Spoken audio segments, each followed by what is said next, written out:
Hello there, Phil. How are we? G'day, Bruce. Good to be on deck again. One of the friends might be leaving Moonee Valley. Might give us a call on the way home from the Manikato Stakes. Strike, they're late.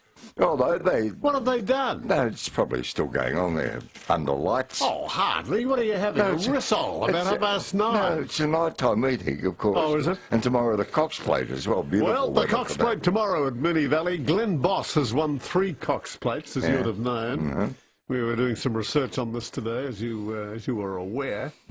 First, Maccabee Diva in 2005. What a champion. He rode.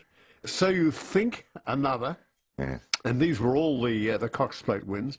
At Ocean Park in 2012. Now, what about tomorrow? Another winner on Kermadec. What do you think? Okay, if that's your tip, I might put money on Kermadec. Oh, I'm not saying that, but I mean, it's a possibility he may win. Yes. Yes, it's a mugs game, though, isn't it? If there's 20 horses tearing around the track. Well, for those of you still at Moonee Valley who we welcomed to the program a moment ago, you're all mugs. You know, you've got a 1 in 20 chance All of perhaps mugs, collecting. a lot of you. Oh, no, you go there for the spectacle of it, don't you? I was at Moonee Valley one night to see Black Caviar win her 24th race in a row. So there we are. What are your thoughts on Glenn Boss taking it out tomorrow? Okay, well, we'll check that out Sunday night, see how accurate And you memorable race meetings where you've seen champion horses or champion trainers or visiting stars, and you had the best time out there. Yes. A lot of people go out of the races who don't normally have much association with it, as far as gambling and all that sort of thing, or even fashion.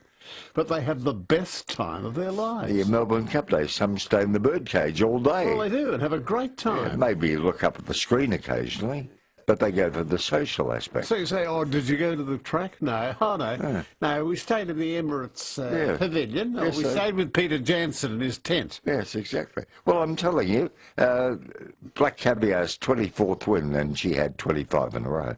At Moonee Valley, I was a guest of Craig Opie, and it was just electrifying to be there. Where did you see her win? Whatever the race was that night at Moonee Valley. Oh. Well, the point was it didn't matter about the other horses or the other races. We were all there to see a lap-a-day far lap. So what are the sports you can't get into? Motor racing, soccer, basketball, maybe the races. You've never been able to get into them.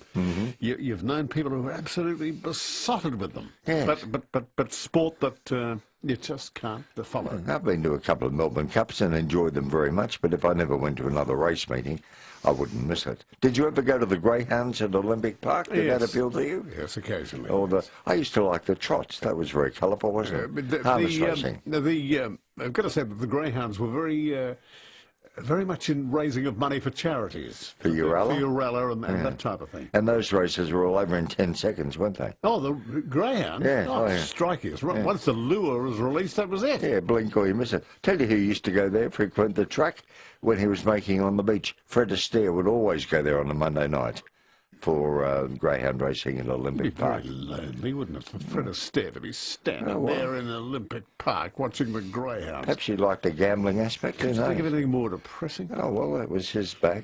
So there you are. Now I want to bring up something I checked in today's paper. This is interesting. Cutting sleep rather than kilojoules could be a way to lose weight. In other words, have less sleep and lose more weight. And I'd like to know from people what the average is. I get by on less than 5 hours sleep a night. But how do you lose weight if you don't have a lot of sleep? Well, I don't know what scientists have proved, but apparently the less sleep you have, the more weight you lose, according to this report. I'll look into it further lately. Oh, good. And tell you why. But I'm just raising the point and wanting to know how much sleep you get by on a night. I find as I get older, I need less and less sleep. And I can do with 5 hours or less.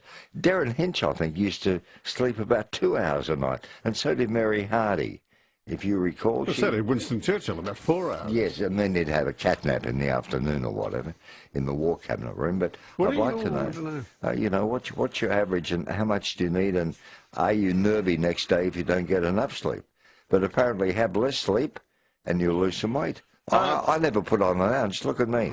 I could eat cream cakes and Yeah, but you don't do it donuts. intentionally, do you? You don't lie there saying, I won't sleep tonight because I'll wake up a stone earlier. No, but it's working for me. I'm having less sleep, more activity time, and losing weight. Let's have a look at the ratings from last night. The Bachelorette scooped the pool. Yeah. Well, really, across Australia. All right. Well, that will make 10 very happy. Well, yeah. Number 1, number 2, and number 3 in all those different categories. Yes, it ran for an hour and a half. Number 3, the 9 network came in. Then 7's News, 9's News, Today Tonight, Current Affair, ABC News, RBT. What's that? RBT? They don't. It follows the activities of police units. And then there's the 7:30 report on the ABC, rounding off the top 10. Now, can you explain to me how the Big Bang Theory, which has been a Channel 9 product for years, they show an episode every Thursday night on Channel 7. I don't know how that works out. Perhaps it's a different production or a new series. Oh, then, yeah, they may have bought it with a package. Maybe. When it became available about 2 years ago. Maybe. That sometimes happens. Perhaps if 9 aren't playing it currently. And the thing is only half an hour, so it lapses over from the previous Yes. program and into the next. Gee, they love it, don't they? The Big Bang Theory. Well, it's lucky, isn't it? It's in only half an hour. No, this episode last night was 1 hour on 7. Gogglebox just out of the top 10, Home and Away just out. And the Project up there, just sniffing at the top 10. Okay, anything for Channel 2 last night? Oh, yeah, quite a lot. Yeah, bits and pieces there. All right. Now, our number, 96900 693. We're only here for another hour, 45 minutes. Well, enough time to have a yarn. Yeah. 96900 693, 96900 693. 17 past 10. And that Bruce, you were quizzical a few minutes ago, and you're entitled to be, when I said that having less sleep can be a way to lose weight. I'll tell you why. According to Sue Dunn-Levy in the Herald Sun today, cutting sleep rather than kilojoules can be a way to lose weight, and this is because the body burns 5% more energy when you get just 5 hours sleep a night, which is my average, 5 hours. But beware, because the article goes on to say, poor sleep, like only 5 hours a night, can increase your risk of heart disease by 40%, increase your risk of cancer, mood disorders, and substance abuse as well. Oh, sleep for 10 hours. Yes, so I'd better get more than 5 hours. Oh, I'd say so. I might turn into a zombie. Strike me, think there's more to lose than the weight. Yes, you could be working with a monster. I mean, isn't there? Yes. Gee. Yes. Are you What did they say about 10 hours sleep? I mean, that sounds excessive, doesn't it? I think teenagers like 9 or 10, don't they? They're still growing. Yeah, but I just think about 6 or 7, I think is about the average weight. Average sleeping time. Now, do you sleep fitfully or do you go into a very deep sleep? Oh, I will wake up and listen to Luke Boner at 2:30. I don't know why. I didn't know that. Real light sleeper, are you? Must be. And do you sleep then with the radio on at night? And then I'll turn the radio on. Oh, yes. Which then, I think, lulls you off a bit. Well, maybe, or does it stimulate your mind? No, it lulls you off. No. You hear that voice and it just lulls you off. But maybe you want to call in with the topic. No. Do you sleep with a light on or do you sleep in the dark? Dark. 18 past 10. Vanessa at Hawthorne. Hello, Bruce and Phil. How are you both going? Yes, welcome, Vanessa. I'm here to talk about my lack of sleep. Yes. Since I was in high school, I've always been a light sleeper. And as I've got older, but everyone's sleep varies depending on their age. You know, they say if you're elderly, you don't need as much sleep during the night. But I have severe insomnia that even last night I was wide awake till 3 a.m. in the morning. Oh. This morning, yeah. And sometimes I'm awake for 2 full nights and 2 full days in a row. And that's very high risk for me because of a medical condition I have. Right, yes. And I don't take any sleeping pills because I don't want to get onto those sort of things because of they're being addictive. But I found, because I'm very stressed as well, I've got a lot of, stress on my mind, a lot of things going around in my head. I suppose that doesn't help. But the last few years, I put on so much weight, it's terrible. Mm-hmm. And Well, that confounds my theory that less sleep causes you to lose weight. You're telling us the opposite. yeah, because I've heard researchers say, researchers and scientists keep changing their minds. You know, it's like one thing is good for you, then another thing is bad for you. And you know, Vanessa, I suppose people who sleep fitfully perhaps get up and go to the fridge at 3 in the morning and start snacking, you know? That's the problem, yes. If you're wide awake in the night, and then also boredom is another thing. Yes. Which you sort of... And I think people who are unhappy, perhaps in love or whatever, I think they're inclined to eat, aren't they, to drown their sorrows. If you, why don't you take a little sedative, something to calm you down? I can't because I've taken a lot of medication as it is for, and they don't want me to put me on anything, the doctors, in case they interact with my other medication. Understandable, yes. Yeah, so it sounds like stress is keeping you awake. Yeah, I'm very stressed. I've got a lot on my mind, and as I said when I rang up the other day, you know, it's been a bad year as well. You know, everyone has their ups and downs here and there. Yes, of course. Their bad years, and but yeah, the last few years I've been very stressed. And it just compounds, I think, it just compounds the insomnia. Yeah, well, you're not on your own. We're all stressed at times, whoever we are, whatever you do. Well, you look after yourself, Vanessa, and take care and just relax with us each night. Well, I do listen to the radio when I listen to the radio because it just keeps you company. Well, I think it's more company than anything. I think with television, you're so wired for all the sound and the sound effects and the ads. It's so impersonal. And the hype. And it sort of jars you up, it wakes you up a bit. Yes, we're like family coming into your home. Did you have a bad experience with still knocks once when you were on a cruise ship? Did you tell me? Oh, with the sleeping tablets, yeah. Chris at Broadmeadows. Yes, Chris? Hello, fellas. Yes, we've got a major miracle happening here in Broadmeadows at the moment. Yes. We've got Hume City Football Club, as in soccer club, playing against Melbourne Victory in the next week or two for the right to play Perth Glory in the Football Federation Australia Cup or Shield. It's the team's event. So most teams, and Hume City, which is under the former local government district of Broadmeadows, they're a fifth-tier side, and they're playing Melbourne Victory for the right to play in the grand final. It's just amazing. Look, in a two-horse race, Perth Glory already are in the grand final, and Melbourne Victory are $1.04, but Hume City in a two-horse race are $21, and they're $81 to win the grand final, so they're not expected to get past Melbourne Victory, of course. But you just never know, you know, because last year, Manchester United got beaten by a fifth-tier soccer club over in the UK, but they only fielded a fourth-string side, you know. They weren't worried about that. They were worried about, I think it was the Champions League, and they put in their full-string side then. But, yeah, it's just amazing what happens these days, isn't it? But apart from that, in less than 2 hours, I'm about to lose $650 worth of credit on my mobile phone because, sadly, Phil, a lot of people are just not answering the phone, and I'm paying for the call, so they think they're out of pocket when I ring them up, and they're not returning text messages and keeping active. I've done nothing really wrong. It's just that my positive and happy-go-lucky style, and I get a bit sarcastic, and I say the most silly things just to get people laughing, or my good will nature, or my very good setup here with my two-bedroom unit, and I think they find it confronting. Yes. Yeah, and I've got a couple of people from Fitzroy and Carlton and Collingwood who actually say to me now, Chris, we would like to come up to Broadmeadows and stay overnight on one of the pool nights with you. And I said, well, that's fine, you know, you don't have to worry about bringing grog or anything like that. But they said, have you got any marijuana up there? No. Or we want to come and check out how you cook, how well you cook and all that. And I said, well, you actually come to see Chris before the food. No, I'd steer clear of them, just they're trouble. Hey, choose your friends wisely, Chris. Very big trouble. Try and make steer clear. A new circle of friends. All right, Chris, thank you. Julian at Deer Park. Good morning, Roy. Yeah, hi, yes, Julian. How are you? You know me, Bruce. Yes, I know, of course From you Myers. Myers Basement. That's correct. Was you and young Darren? Darren James, that's right.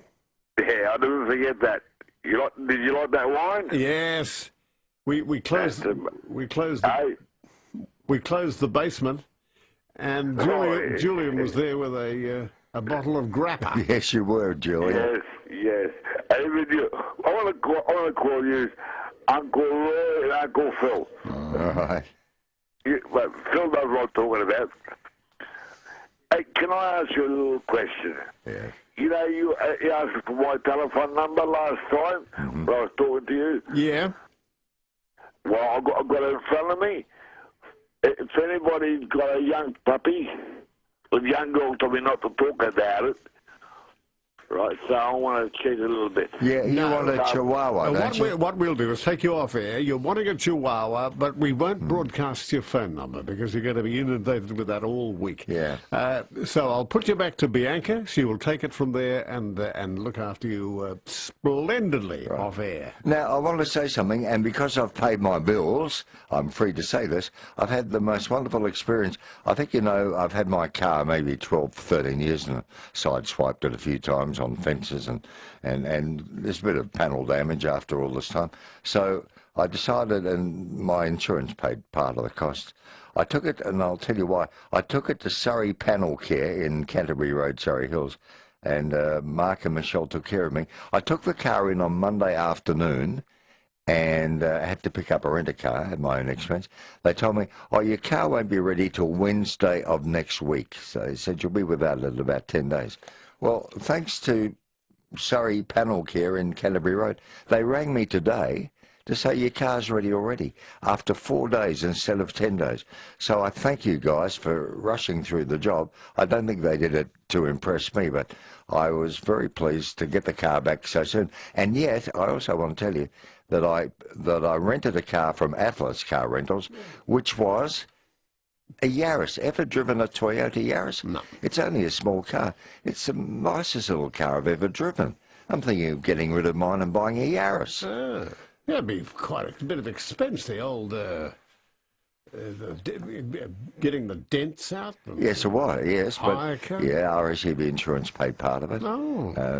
But then I had to pay my excess of $600. You know, but it's money well spent. Yeah. But maybe have a second car in the drive, or is that extravagant? Oh, well, what, just for show? Keep the Yaris just for shopping and church. And what are you going to use the other one for? For coming to work. Oh, what? I did have 2 cars at one time. No. No?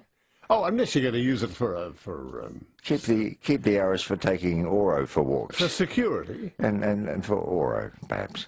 Yeah. Why for Oro? Well, I take him down the park. Something for him to jump into and make shabby. Oh, why did you get married? Listen, That's not going to solve my car problem. we keep seeing Back to the Future, the movie, because of the date that came up yesterday. Yeah. You know the date? Which was the same as yesterday's date. Right. So what's the point? Anyway, the Back to the Future was the movie with, you know, it was a flying And it was cars. set on yesterday's date. That's right, yes. Yeah. But if you could go back to a year, which year would appeal to you? What a good thing to ask. What is the year? And what would it be in your lifetime? Oh, I don't know. We'll all think about it. We'll come up with a year. we will. What was the best year? Or the best years of your life? Yes, or you'll never forget for whatever reason. And it could be the first job. It could be wonderful days at school, the last days at school. Yeah, Christmas holidays. Meeting the love of your life, maybe? Could be anything like that. Yes, all right. Birth of a child, grandchildren. Best year of your life. All right. I'm going to think about that too. 96900 693. Back to your call, Stuart, Ray and Craig in a minute. 8 to 11, and Stuart's at Blackburn, Phil. Hello, Stuart. Yeah, hi Bruce, hi Phil. Hope you boys are well tonight. Yeah, good, thanks. Yeah, welcome. Good on you. Listen, I've got to say, the lady on the switch is a nice lady. I think it's Bianca, yeah? She's very good. She's one out of the box, Bianca. Good on you. Look, fellas, I don't know whether or not this has happened to you, but, you know, when you try and think of a name, What, somebody's name? Yeah.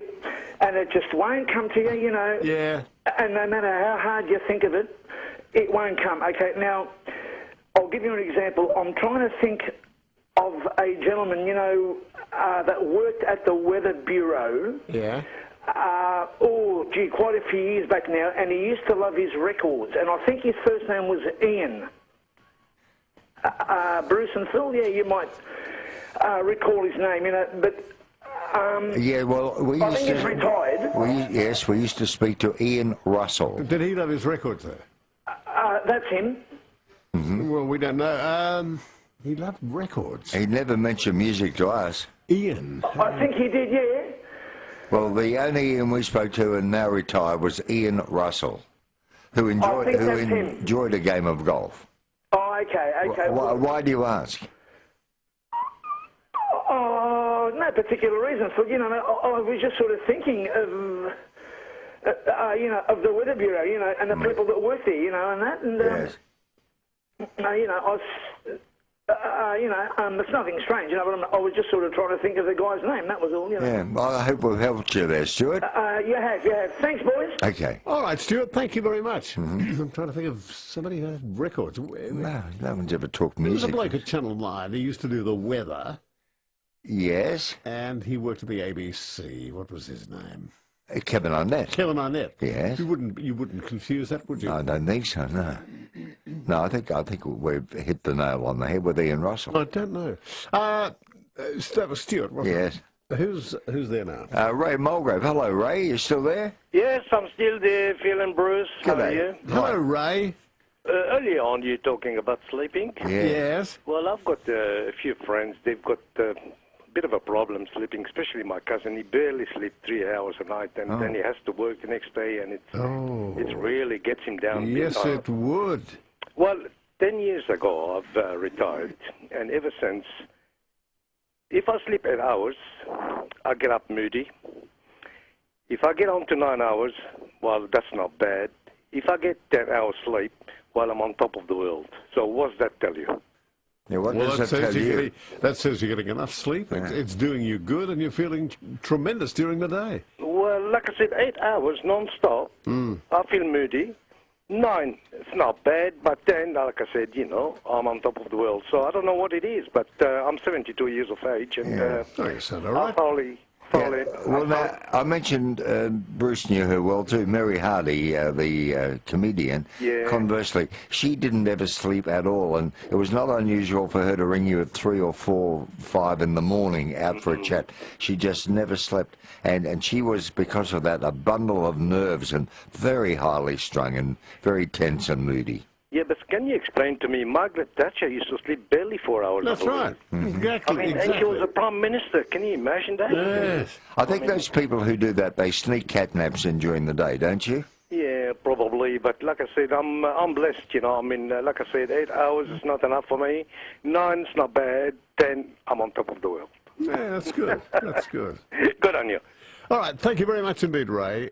Craig at Mornington. Oh, g'day, fellas. How you going? Yes, good, Craig. Hi.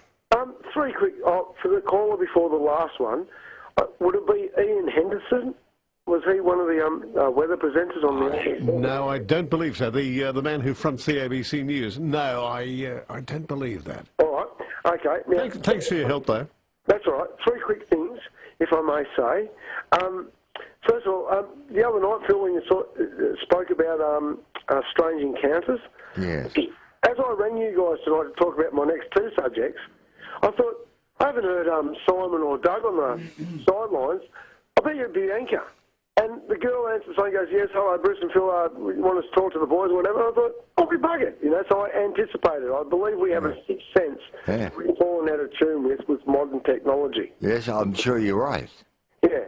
Secondly, can I say about like metabolism? I'm like you, Phil. I've been like between 67 and 70 kilograms all my life, you know, through living a busy, happy, keep on my toes sort of lifestyle, and sometimes burning the wick at both ends. And I get by a lot of nights of the week without a lot of sleep, 4 or 5 hours, you know, sort of through the night. I'm always doing chores. I can't rest until the job's done, whether it be the bins, the dishes, whatever. But 1 night a week, I've got to recharge my batteries and have a big sleep on, you know. If I get home from work some days and just say, stuff this, I'm absolutely buggered. I need to have a nap at 5 in the afternoon, sleep through 10 o'clock. Yes. and then go back to sleep again, you know. So do you go back to sleep at 10, or do you wander around pace?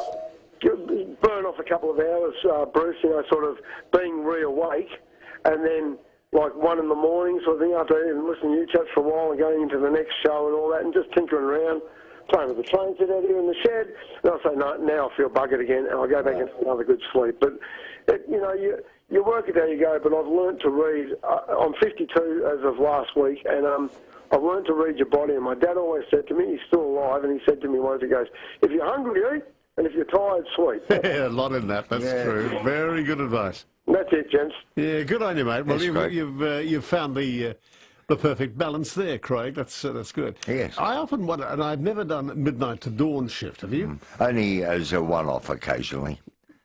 You know, 2UW or whatever. So the point I'm saying is, for 50 years, I've done nothing but odd shifts, never a 9-to-5 job. That's right. And I'm just wondering how people can cope with working in the mines at midnight and then off for a week. Yes. People that work baking bread, for example, at 3 o'clock in the morning, and then have got to sleep normal hours for the rest of the fortnight. Yes. How do they cope with that change of pattern? Well, you know, even some of our newsreaders here at 3AW, they have it tough. They might finish at 4 in the morning and then they're back 8 hours later. Yes. That must be hard. So what I'm talking about, shift work and how you've coped with it. How you can be going 9-to-5 one, and then midnight to dawn the next week, and then up at 1 the next. I don't think it's too healthy. I don't think it is either. And those people often look very pasty-faced, don't they? They don't get enough sun. Oh, you can be pasty-faced working 9 to 5, but it doesn't necessarily mean you're in bad health. I don't think it's going to cut your life short, but I don't think it's the ideal way to go. No. So how do you cope with shift work? Yeah, well, obviously Craig's very well adjusted. We've spoken to Craig, and he sounds pretty good, doesn't he? He catches up once a week. He certainly does. 20 minutes to 11 from Powley. Thank you very much indeed. We're 5 minutes off making this father and son almost a Ned Kelly figure. Yes, I hope that doesn't happen. We in Australia are a bit like that. I'm not just saying we are naturally like it, because I think we're all a bit perhaps rebellious or whatever it is. Yeah.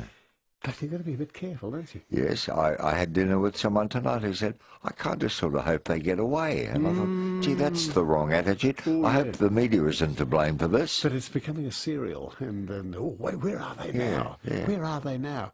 And that can be it's just adverse reaction to fellas on the run. Yeah, let them not become heroes, that's for sure. No. We'll keep abreast of that. Hope so. Yes.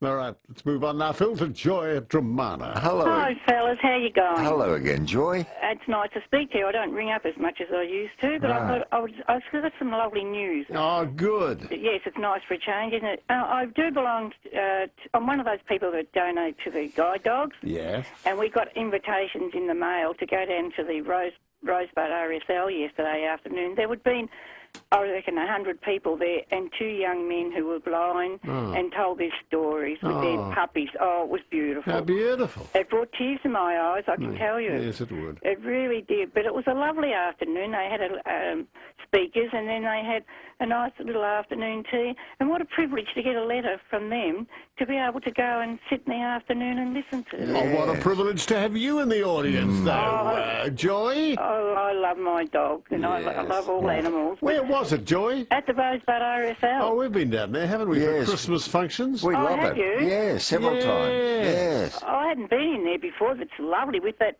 They've got that entrance where they've got the war memorial. Yeah, that's right. Yes. Oh, gee, that's lovely. Yeah. I mean, I shouldn't say that, I guess, but it was the way it's presented. It was really lovely. I reckon you'll be going back there again. Oh, I hope you do. No, you will be. Oh, yeah. Well, I think they might go around areas. I don't know what they do. But I felt really privileged, and it was so lovely to see all these people who do donate to the guide dogs and the stories of these 2 young boys. Just quickly, one of the lads, he's only had his dog a couple of months, but he played for Australia in the blind cricket team in, I forgot last year's, but he is going to Adelaide this year, I think, or next year, to play blind cricket. Now, how's that? It's wonderful. Yeah, with a bell in the ball, yes. Absolutely wonderful, isn't it? But I just had to ring you. It wasn't anything about sleeping. I'm not a good sleeper either, but I thought, no, that was a good news story. I'll give you a good news story. Yeah, good. I'm glad, and it was a lovely news story. And look after yourselves, fellas. Okay, love. Thank you for calling. Goodbye. You're aware I live just up the road from the guide dogs, and they're always training their dogs in my street, and it's wonderful to watch them going through their paces. Okay, let's talk about a winner for the Cox Plate tomorrow at Moonee Valley, if you'd like to, or the sport you can't get into. Maybe it is horse racing, but you can't find the attraction, or you just go along and you know what it's all about. Or memorable Melbourne Cup meetings or race meetings where you've met the stars, or you've dressed up and there was a great win of a champion. Yeah.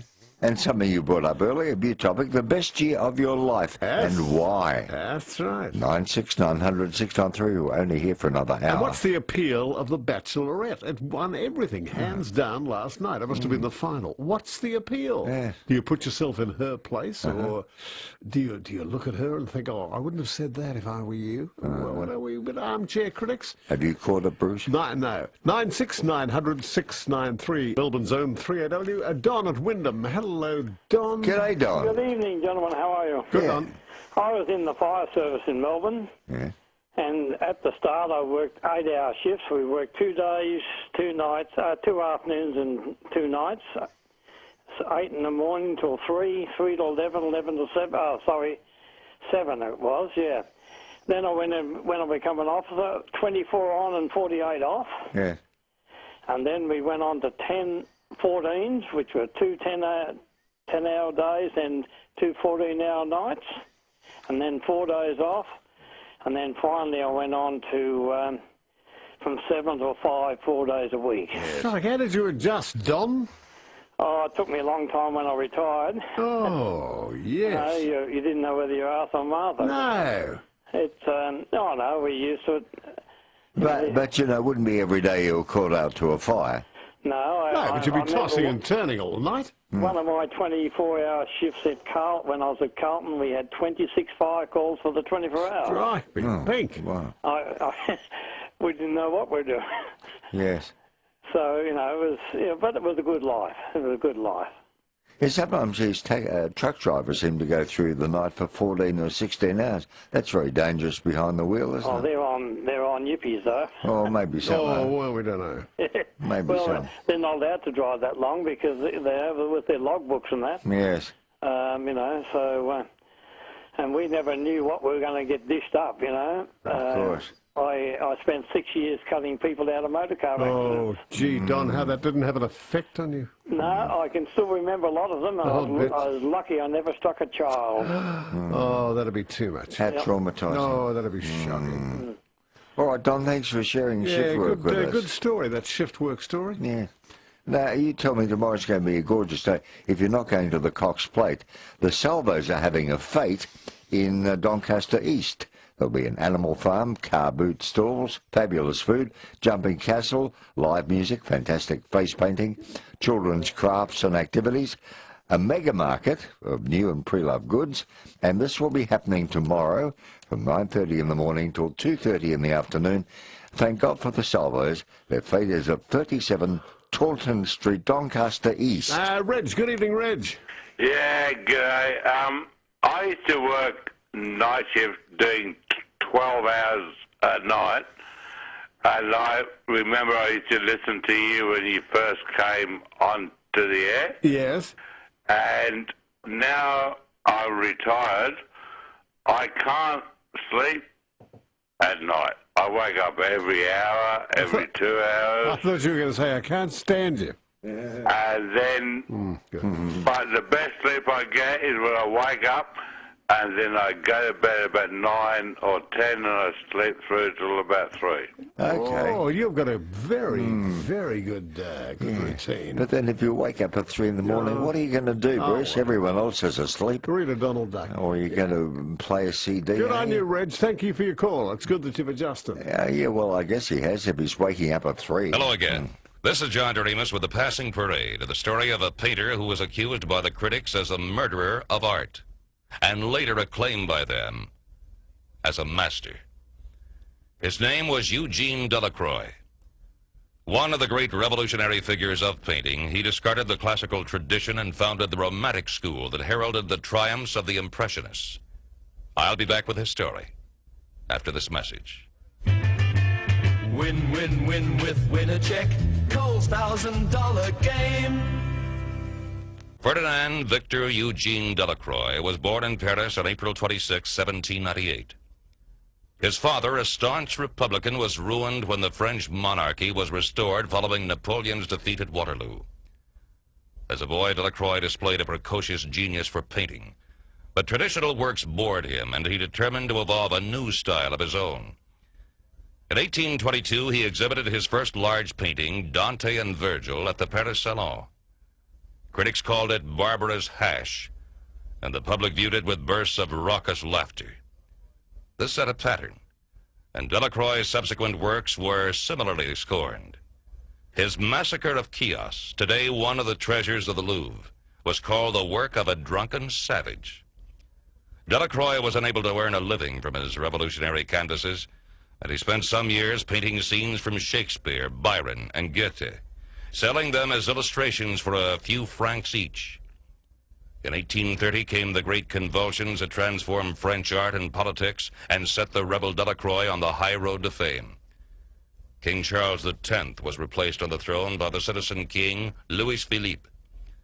To celebrate the event, Delacroix produced his most famous painting, Liberty Leading the People, which the new government immediately purchased for the Louvre. Freed from financial straits, created a Chevalier of the Legion of Honor, accepted by public and critics, Eugène Delacroix became the official artist of the new regime. In 1832, he visited Morocco and filled 3 notebooks with sketches of Arab life, which he later used in a series of glowing Oriental canvases. The colors he brought back from Africa were to have a profound influence on the young Edward Manet, pioneer of the Impressionists, who sprang from the revolutionary soil first plowed by Delacroix. In 1833, Delacroix was commissioned to decorate the ceilings and walls of the Chamber of Deputies and the Senate in the Luxembourg Palace. For the next 30 years, he was engaged almost continuously on vast mural paintings for public buildings in Paris, an undertaking that shattered his health and finally killed him.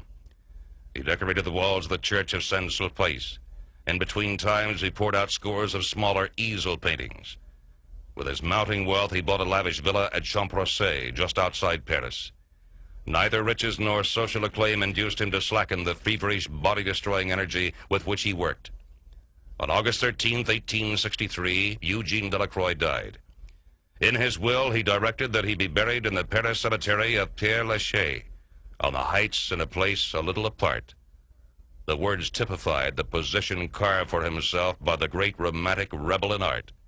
He had been indeed on the heights, a little apart. Our time is up till we meet again for another chapter in the Passing Parade. This is John Doremus. As always, thank you so much, and goodbye for now. I want to ask a question of all of you. Do you still wear a watch anymore? So many people are discarding watches because they get the time from their mobile phone. Of course. And so jewelers are finding watches are just not selling. And if you used to wear one, have you discarded it in favour of reading the time from your phone? Is the ease of looking at the wrist a lot easier than getting at that great clunky thing out of your shirt pocket? Well, I agree. Hey, I'd much rather look at my wrist any time. And I'm old-fashioned. I like the hands with, you know, the clock face with the hands rather than the digital readout. Yeah, but apart from that, getting that great clunky thing out of a shirt pocket with the chance of dropping the thing. Yeah, well, that's what people are doing. So I'd love to know, have you discarded your watch after all these years? Used to be an item of jewellery that was compulsory. Oh, yes. Yeah. But so many people, young people especially, don't wear them now. Yes, go overseas to Hong Kong. Oh, let's update ourselves and get a Tissot, even if it's a copy. Or you'd be on a cruise ship, there'd be a sale one day where watches were 50% off. Out on the corridors. That's right, you know. Yes. Does you love those sale days? Oh, to tell you who loves them? The Americans. The Americans will just go in a plastic bag and just shove them all in. Yes. They love them. They'll have 2 yards of gold and 3 yards of silver. Yeah. And Give me some half a dozen tissos. yes, they do, don't they? Oh, that's the fun of cruising, isn't it? Yeah. I suppose. Joy at Brooklyn. Hello, Joy. Bruce, a couple of things. I'm worried about that poor lady that got killed and that little girl. Oh, yes. Oh, I think we all are, yes. Yeah, just a couple more things. Has your son got the children or your daughter? What do you mean? They both have children. You walk your kids to the park or something? Yes. No, they all have children, yes, yes. Oh, I see, yeah. Yes. Yeah. And, Philip? Yes, Joy. My happiest time was when I got my little puppy from the Lord Smith home. Yes. And he lived till he was 17. And what sort of dog and was he it? had to be put down, love. He was a little terrier. And what was his name? Shep. Oh, how gorgeous for you. And he had to be put down. Have you replaced him, Joy? Well, I babysit a couple of other people. Oh, that's the best way, yeah. And can I ask one more thing? Bronwyn Bishop, what's she doing with her life these days? Is it Bronwyn Bishop, the one that landed in the helicopter down in Geelong? Well, the helicopter, yes, yes. What's she doing with herself lately? She's still up there, isn't she? Yeah, very low. Is she a backbencher, is she? Maybe. Well, a very low profile, yeah. Yeah. No, we don't hear much about her, Joy, do we? Oh, I think she's a backbencher these days. Good on you, Phil. Okay, Joy, take care. Okay, good night. It's 12 past 11, getting ready to go to the Cox Plate tomorrow. I suppose you're getting your fascinator all over one ear, and you're I don't know. I'll wear one this year. trying on your Ostie and the slingbacks. Doesn't fit me so well. Hope you have a great day. Let's check the weather. A low of 8 degrees, high of 21 tomorrow. Saturday's weather, sunny, a fine sunny day on the way for the Cox Plate. And on Sunday, cloudy, top of 28. Okay. Now, Bruce, you brought up a wonderful topic an hour ago, the best year of your life. And I'm going to pinpoint, and you might agree with me, 1964, the first time that I went overseas for 12 months, and the good impressions I got of the USA and Canada and Britain and Europe. I was only 24 years of age, and it really meant so much for me to travel the world on my own for a whole 12 months. Did you have a similar experience? I know you were with your father. Not really. No, it was enjoyable, but I think it was where you were working and the friends you were making. I think they were the days that were fabulous. All right. So for you, television or radio? GDV in the early days of radio at 3XY and 3KZ. Yes. They were wonderful. Yeah. Because you're learning. You're only a kid. You're wet behind the ears and learning from all these other guys. Yeah, so maybe if you it was a decade rather than a year. Oh, a decade or a year. What were the best years of your life with us going back to the future yesterday? Yes. If you could go back, what would appeal to you? Okay. What are the days that would appeal? So I've nominated for me 1964. I don't think families are as close today, are they, as they used to be? Perhaps not. No. You know, families all got together on a regular basis, and sadly that doesn't happen. Everyone goes to their bedroom and gets caught up with their computer. Sometimes I think that's what's lacking a little bit, that there's not that infrastructure of aunties and uncles and grandparents to give a bit of depth to young people. Yeah, there's not that bond there anymore. Am I just spurting off at the mouth? Yeah, it's why children go astray, I think. Sue at Gembrook, thanks for calling, Sue. Yeah, g'day, boys. How are you, Sue? Good. Yeah. Phil, I'd love to see you wearing a fascinator as Bruce suggested. Oh, yes. It looked very nice. Oh, thanks. I think I'd end up in the confidential page of the Herald Sun. Yeah. Boys, last night you were talking about freaky things. I've got a couple of other things I want to mention after this. But we lived in a house in Parkdale for many years, and it was a deceased estate, old doctor's surgery. Yes. And one of my son's bedroom was the doctor's office. Before that, a patient turned up to see the doctor and found him deceased in that room. Oh, dear. But the crazy thing is, at all hours of the night, I would smell aftershave, Old Spice, and nobody wore that, and I'd smell toast cooking at several hours in the morning. So that was a freaky thing. but I don't mind moving here to Gembrook. We have 3 mad cows, my beautiful rescue racehorse that had no name. His name is Marley. And the little boss of the place, Jack, the Jack Russell, that keeps them all in line. He chases them all over the property and tries to keep them in track. Oh, he would too. Oh, he's a little rat bag. Oh, he would be too. Yeah. But we've got to worry because we've got a big park opposite us, like a nature park, and there's a lot of wombats. Hmm. And if he goes down a wombat hole, he could be gone. But no, Jack, the Jack Russell, he's boss of all. Well, they always are. I had a Jack Russell. I'll never forget him. He had the most wonderful, endearing personality of any dog that I've ever known. Yes. A bit edgy, very much in control, never giving in with love or patting or affection. Never giving in. And how was he if he came across, confronted a larger dog? Was he timid? Take them on. Really? I'd take them to the park and these great Alsatians would come up to him and I'd say, come on, big. Oh, he would be nose to nose with them. Good on him.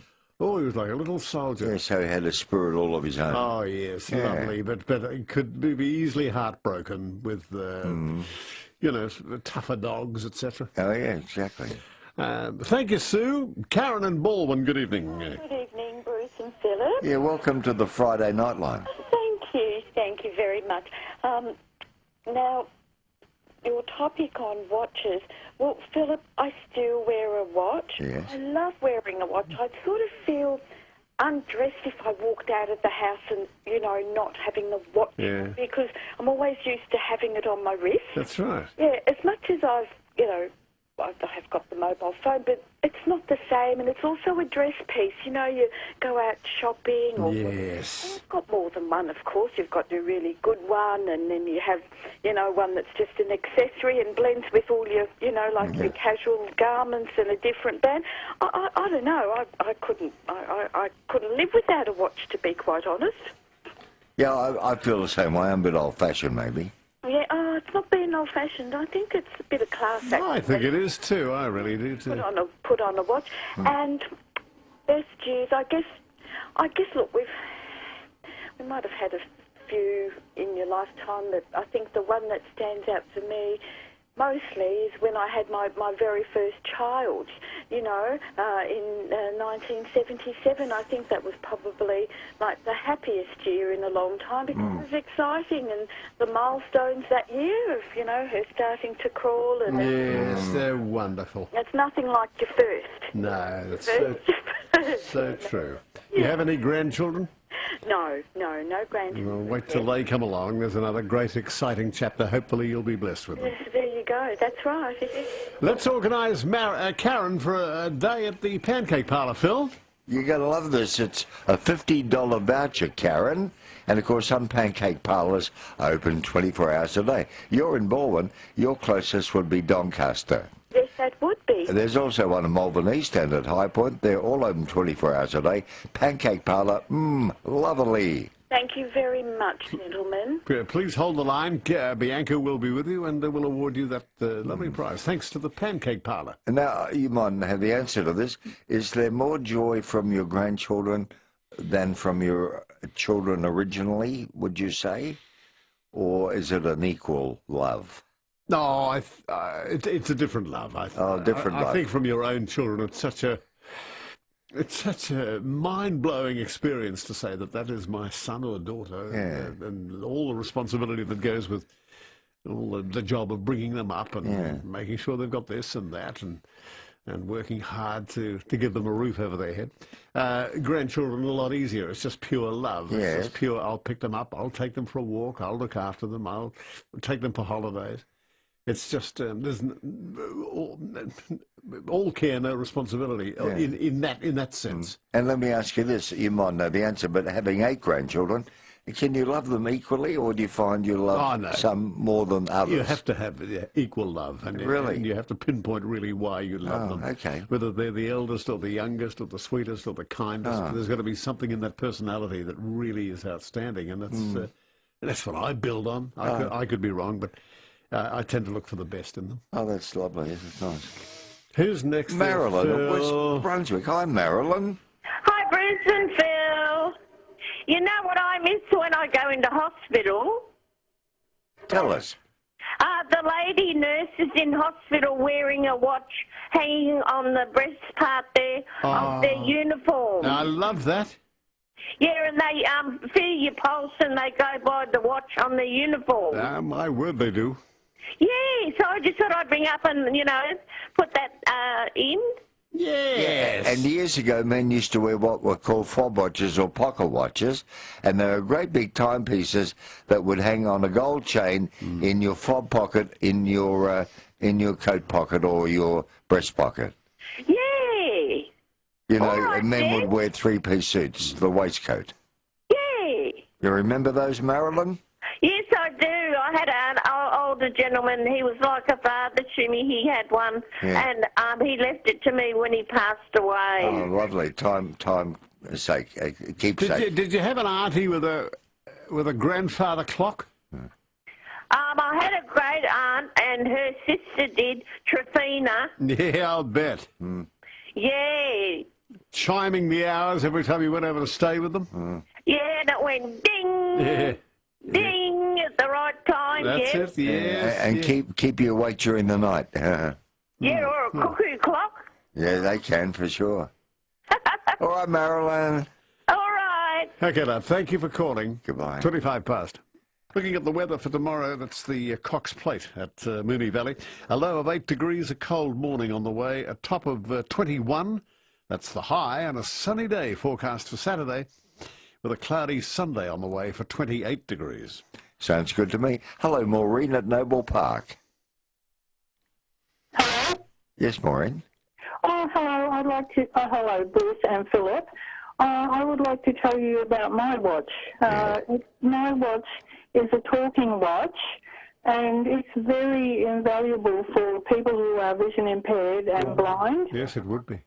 And it can be bought from Vision Australia, and it's very attractive looking, and it tells me, if I want it, it tells me the time every hour, which is very handy. Yes, they have alarm clocks too, and wall clocks that talk as well. Do they? Oh, yes. Yeah, they have a wonderful range of digital clocks too that tell you. I have one in my sunroom, and I'm not vision impaired, but it's just nice to hear the time called on the hour. Gosh, I didn't know you could get a wall clock with talk. I did. Mm-hmm. Oh, thank you for that. That's very handy to know. I'll investigate that too. Yeah, give them a call first. Save yourself a trip, you know. Oh, yes, I will. But this watch I've got does all sorts of things, and it you can press a button and it tells you the time immediately, and I just thought it would be handy for people who didn't know about it to Yes. know that you can get them. And do you also have a watch with Braille face on it? No, because I only know A, B and C in Braille. But the thing is that I actually can see the clock face because it's quite a large clock face with letters on. Oh, yes. But no, I haven't learnt Braille yet. Okay. I do have some sight, but I am quite vision impaired. Okay. Well, that'd be very handy, I would think. Oh, yes, a godsend for you, Maureen. You deserve that.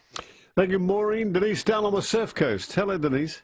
Oh, good evening, Bruce and Philip. Must be beautiful weather down there this week. Well, it has been, actually, we've had some rain, actually, for the first time in 6 months. Gee, that's good. But it's been fine today. Right. But all the hay people were really sort of hoping that it wouldn't rain that particular week. But I got my share before it rained. Right. I was so short of hay. I had about 6 bales of hay, and I had to try and find some. But I've got some nice fresh hay in the shed now, about 28 bales. Good. So yeah, it was really, really lovely. But some people haven't cut yet. It's very short cut this year. So a lot of people are very short of hay in this area. All right. No rain for 6 months. And that's not why I rang up, but my best times were probably 65 to 70. That was the carefree dating years. Very enjoyable, carefree. pick up and say, we're going to Adelaide tomorrow. Or, You're not saying you were 65 or 70, you're talking about the decade, are you? the decade, yeah, okay. the decade. And I was a nurse, so I used to wear one of those, and I've still got one now. I don't like a wristwatch because my hands are in water all the time, and have been when you're nursing, they're in water all the time, and when you're doing ponies and things, they're in the water all the time. So I wear a nursing watch still. I clip it to myself, or I put it in my pocket. And when you go to a horse show, you've got to watch the program time, so it's very handy to just have that pinned to you. Right, you'd be looking at that upside down all the time, wouldn't you? No, not really, because you sort of turn it up, you know, it's the way it's pinned onto you. And I was listening to those, that lady, everyone's always got a little bit of information. Those vision clock sounds really quite... They do sound good, don't they? And you know where they are, don't you? They're Very in Kooyong in Glenferrie Road, Vision Australia. I usually wing it, though, when I'm out. I can look at where the sun is in the sky, or, you know, whereabouts it is. If it's above, it's about 12 midday. Yes. Then if it moves over a couple of feet, I know it's about 2 o'clock. I usually wing it. You can generally tell, can't you? Straight above you is generally midday, isn't it? Midday is, or 1 o'clock. And often when you wake up, you know what time it is before you look at your alarm. Denise. Gigi, good evening. Hello, Philip, Bruce and Philip. Yeah. Welcome to the Friday show. Thank you. Love Fridays. You haven't got the men's shed tonight. You're talking about watches. We generally have that, don't we? Yes. Now, watches. I got my first watch when I was in grade 2, and then I got a really nice watch when I was in grade 4 in 1961. And it's a small round face, but it's got numbers, not just the little stroke. It's got very delicate numbers, black ones. So they're very easy to, even though it's small, you can see it. And then as my eyes got worse, I started wearing my grandmother's watch. It's a square one, and it's a very good quality one, because when I had it cleaned, the jeweller said it was from 1947, and it's a very good watch, and it's worth quite a bit of money. I'm not going to sell it because I enjoy wearing it. It's got a nice thick band. But when I was working and driving a lot, I found in winter in particular, when I had long-sleeved tops on and jumpers on, I couldn't see my wrist watch when I was driving. So I started wearing ring watches, and they had a little cover on them. So I just had to flick that back and turn my hand a fraction on the wheel, and I could see the time. Because I didn't have a clock in the car, and my old car didn't have a clock. But yes, I love ring watches. And how many clocks would you have in your home? I don't have. I've got one. I've got 2 not working in the lounge room. A lovely old mantle clock, and another one that belonged to my grandmother. Not worthwhile getting repaired. But I mainly have clock radios around the place. You'd remember this. During after the Second World War, a lot of girls would wear uncle's or dad's watch. Yes. And it had the look of the 1940s about it. Do you remember that era? Well, I don't remember it personally, but I do have my father's... I've got 2 of my father's watches. They're both Omega watches, and one was bought in the early 1960s. It's got a black face, and the other one has got sort of a beautiful brown pearlescent... It's older. It's from the 50s. I know that look. Yes. And when Dad was working, he wouldn't allow any of the girls to wear watches either, because with the machinery, the printing machines, he wasn't going to take responsibility for anything happening. So they had to not wear watches, and also he wouldn't let them wear rings. He never wore his rings. And what he did with his watches, he'd fold the watch band and put it in his back pocket. Yes. So, and he had a good one for going out. That was the black-faced Omega. But he just had that in his back pocket, and he just wouldn't let anyone wear watches anywhere near the machines. Makes sense, Well into sort of health and safety, long before it was made mandatory. So he sort of thought of that. He thought of a lot of things. Yes, I still miss him dreadfully. Yes, you would, Gigi. You have a lot of affection for both of your parents. Yes, definitely. definitely. Miss both of them dreadfully. Think of them every day because I just look around the house and sort of there's things that Dad built and things that Mother made and recipe cookbooks, and I've got her cookbook that she was given in 1950 when she got married. Yeah. And but the trouble is, it was all the recipes are for 10 or more people. That's right, a whole herd. And they're probably all in ounces and pounds and so on, instead of kilos. No, actually not. It's all in litres and millilitres. Oh, you're lucky. It's metric. All right. And decalitres. Oh. Have you been in the same home all your life?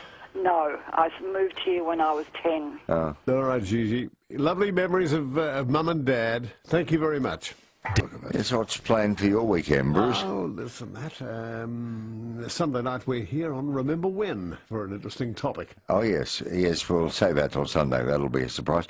I'm going to the Queen Victoria Market Sunday morning. Care to join me? I need to buy some souvenirs for Bert Bacharach and Engelbert Humperdinck. So what are you going to give Mr. Bacharach and old Hump? Well, I thought maybe... you know you can buy a bottle opener in the shape of kangaroo balls? Oh, yes. Oh, yes. I thought that'd be novel, wouldn't it? Give that to old Humperdinck. No, for Mr. Bacharach. No, do you think? A bottle opener which would be kangaroo testicles. Oh, yeah, he wouldn't know what they are. But it's something uniquely Australian, isn't it? Well, are you going to tell him what they are? Something his wife... And is he going to explain it to Betty Grable? Something his wife couldn't give him. That was the thought. Maybe a leather wallet, maybe a key ring. Yeah. Maybe a boomerang, or even... do you know what he'd love? A didgeridoo. Let's go to Betty at Glenroy. Get me out of here, Betty. Hello? Yes, Betty. I'm just ringing up to thank you for all the nice things you've been doing the last few weeks since... I can't think of your name right now. Phil and... Bruce. Bruce, that's right. Yes. And you've been so nice on the phone, the wireless. And another thing was, too, that I used to go to school with Maggie Tabra. Oh, did you? Yes. And I looked after her children here in Melbourne and Adelaide. Lovely lady. And I want to get in touch with her. Brunei.com or your travel agent. Sale ends November 22. Date restrictions and conditions apply. Nightline. I need to feel the wind in my hair, want to fall in love again. So if I choose to have dessert instead of having dinner, then should I die before nightfall, I'd say I died a winner. Because I missed out on nothing, I filled my heart's desire. I had that final chocolate mousse before my life expired. With that, I called the waitress over. I've changed my mind, it seems. I said, I want what she's having, but add some more whipped cream. Copyright restricts distribution of this piece by any means of duplication.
and a rendezvous. Your eyes held a message tender, saying I surrender all my love to you. Midnight. wrote a sweet romance. I know all my whole life through I'll be remembering you, whatever else I do. Midnight, where the stars and you. That takes us off from our abridged Friday night 2 hours. Yeah, we're back every Friday at 10 now. No, every night. What are you talking about? And again on Sunday night from 8 o'clock onwards. Yeah, 4-hour show. So look forward to that. And your interaction, your calls, very, very welcome as they were tonight. And thank you very much indeed, all of you, for ringing up through the week. It's been a super week. We've got Australia Overnight, headed up by Kevin Johns after midnight. You'll see the sun come up across the length and breadth of this great country and bring you some stimulating talk back along the way for you to get involved in and keep you company through the long hours. His folks live in Wonthaggi, I discovered. Thanks for being with us tonight. Have a great day at the Cox Plate tomorrow. Hope you're back a winner. Good night to Samuel, Carter, Amelia and Emily, Charlotte, Sweet Ella Grace, little William Oliver and Sophia Grace. Now, this will surprise you. My hero, Johnny Carson, if he were alive, would be 90 today. He died 10 years ago and, of course, hosted more than 7,000 Tonight shows, interviewed more than 20,000 guests and cracked more than 70,000 jokes. You like people who say, if my father was alive today, he'd be 120. Yeah, it's interesting to me. Yeah, if my father were alive, Bruce, he'd be 114. Who cares? Here's to all the heroes at Mini Valley tomorrow, especially the horses.